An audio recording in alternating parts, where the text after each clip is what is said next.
কিছু কিছু বলদ আছে দেখবেন মসজিদের মধ্যে বলে যে লা ইলাহা ইল্লাল্লাহর পরে মুহাম্মাদুর রাসূলুল্লাহ নাকি লাগানো যাবে না।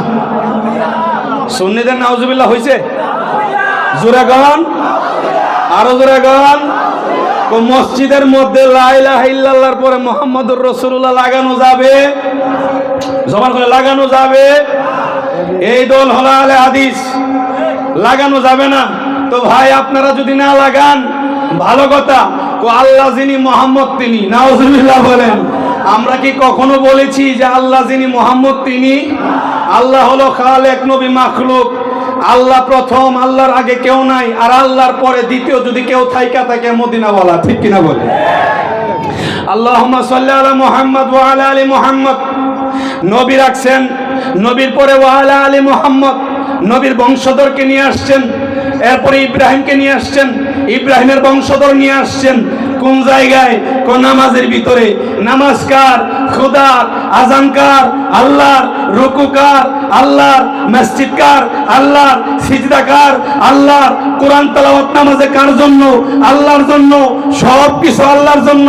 এই নামাজের ভিতরে নবী নিয়ে আসছেন, নবীর আহলে বায়াত নিয়ে আসছেন, এমনকি ওয়ালা ইবাদিল্লাহি সালিহিন, নামাজের ভিতরে আল্লাহ ওয়ালাদেরকে নিয়ে আসছেন, ঠিক কিনা বলেন? তাই এগুলাকে আপনারা অস্বীকার করতে পারবেন? জবান খুলে অস্বীকার করতে পারবেন? সম্মানিত হাজিরিন, অস্বীকার করতে পারবেন? আল্লাহ পাক রব্বুল আলামিন আমাদেরকে আমলের আগে ঈমানের উপরে কায়েম থাকার তৌফিক দান করুক, আমিন বলেন। যে ব্যক্তির ঈমান নাই ওই ব্যক্তি আমল নিয়ে হাজারবার দৌড়াইলে কোনো কাজ হবে? জবান খুলে হবে? আপনারা বলেন আগে কি ঈমান না আমল? সবাই বলেন ঈমান না আমল? ঈমান না আমল? এখন বলেন ঈমান কি আল্লাহ না নবী? কথা বলেন ঈমান কি আল্লাহ না নবী? সম্মানিত হাজিরিন, হুয়াল্লাহু আহাদ, আল্লাহ একজন।